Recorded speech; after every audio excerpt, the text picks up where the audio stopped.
Oh, Twitch, you're such an embarrassing platform. We talked about this over the past month or so. All of the different terms of service changes from implied nudity to no artistic nudity to now they're just like, okay, fine, this is making us look really bad. So now they've started to walk this stuff back and finally try to get back to some sort of normalcy, maybe, potentially, but we'll check this for a second. But Twitch will ban people pretending to be naked. Oh no. Twitch is changing its sexual content policies again, this time to prohibit implied nudity on the platform. The platform already prohibits nudity, but Twitch's new attire policy, which goes into effect today. So yes, this was earlier in the week. Let's get a firm date on this one, January 3rd. So as of the 3rd, to imply or suggest that you are fully or partially nude, you will get yeeted from the platform for probably a couple of days or something like that. So now the new meta is just going to be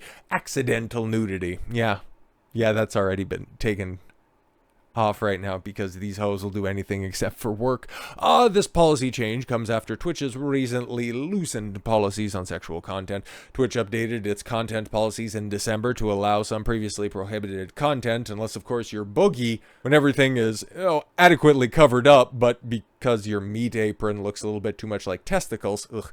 Anyways, creators continued to push the boundaries of what the new policy, as creators are wont to do, found ways to suggest that they are fully or partially nude while streaming. For example, they have positioned their camera in such a way to indicate that they may be naked. Hessen, Angela Hessen? Yes, that's the Chief Customer Trust Officer. Oof. Yo, you got your work cut out for you if you're working at Twitch on that one. Says that while most streamers have labeled their content correctly as having sexual themes, which hides the posts up from Twitch's homepage. Oh, come on now. Users might still see the potentially suggestive thumbnails while browsing the site. Here's what the new policy, the bolden emphasis is Hessen's. Okay. We don't permit streamers to fully or partially be nude, including exposing genitals or buttocks, nor do we permit streamers to imply or suggest that it is fully or partially nude, including, but not limited to, covering breasts or genitals with objects or censor bars. You just directly coming out and say, hey, we seen what you guys were doing in order to try to skirt the rules, and that was cute for a moment, but now it's time to clean our stuff up because it's a new year and we're trying to attract new advertisers. Stop it. Stop it. For those who present as women, this is what I found to be very interesting. So those who present as women, we ask that you cover your nipples.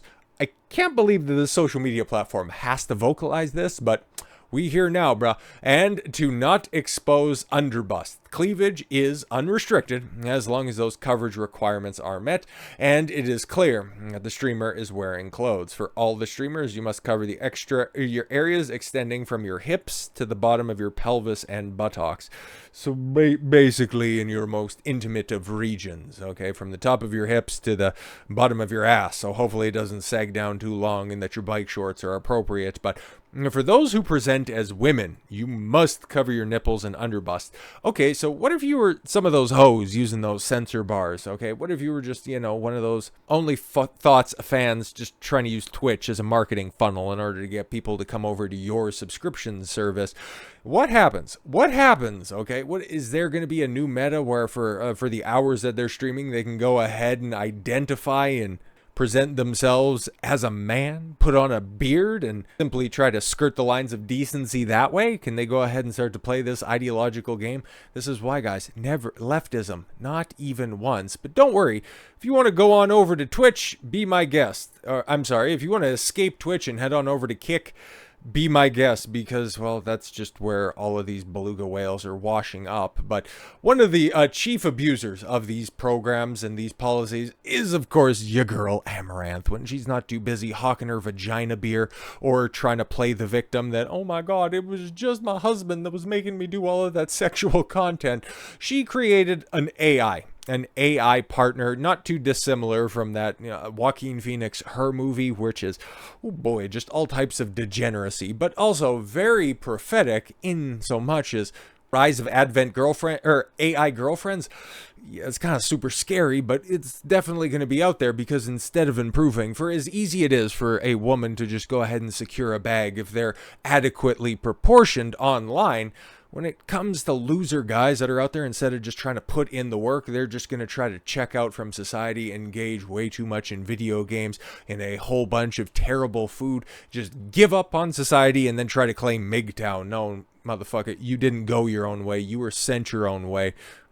They end up subscribing to these types of OnlyFans creators and then also hooking up with AI that is done by one of the chief thoughts that are out there. Like, what are you doing? Amouranth disputes a loneliness epidemic claim as AI counterpart makes $34,000 in 24 hours. Once again, man, for as much as I detest Amouranth as a lying scumbag, I gotta give her props when it comes to her business acumen. It is top tier. I guess she didn't need that dude after all. OnlyFans model Caitlin Siragusa, better known as Amouranth, has revealed the massive revenue her AI counterpart made in its first day, despite claims that it's causing a loneliness epidemic. Now, to be fair, it's probably keeping some ropes off of some necks and some guns out of some people's mouths, if we're going to be completely honest. Because there are some losers that are out there, like some absolute losers that instead of doing the work of self-improvement, just want to check out a little bit, but then they just blame the world on, oh my god, I'm so lonely and there's nothing I can do about it. It's like, oh my god, just do a little bit of sweating, but whatever, man. Okay, kick streamer Amouranth kicked off 2024 with a bang, announcing a new AI version of herself capable of advanced role playing and even creating custom clips for subscribers. Gross. The new AI, which Amouranth says is based on her personality. Yes, because that's why people tune in to her streams.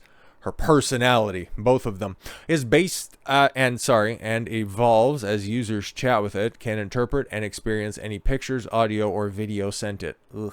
Despite the expensive price of the friends with benefits and boyfriend tiers costing $200 a month. What the hell? Siragusa's AI already generated revenue, but some users are worried what that means for the future.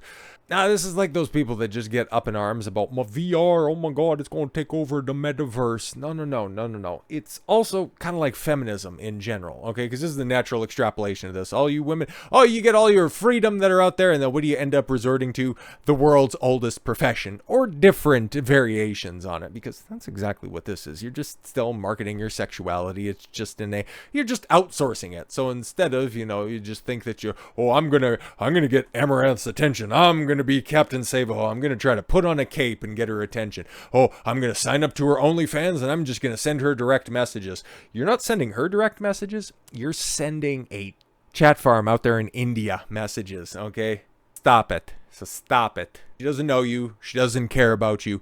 Move on. But I think the future from this, it's brighter than ever. It is just simply, it's clearing out the dating pool. It's just removing all of the pond scum off the top. Okay, you're going to have these hoes out there just doing, brazen hoe activities. Fantastic. You take them completely out of the pool. You just go ahead and use them for recreational use only. Strictly dickly category. You just go ahead and you put them over there. And then it also takes the bottom tier simps and just gives them something to do and puts them out over there. This might actually, and this might be a unique take. This might not be something that you hear from many other people that are out there.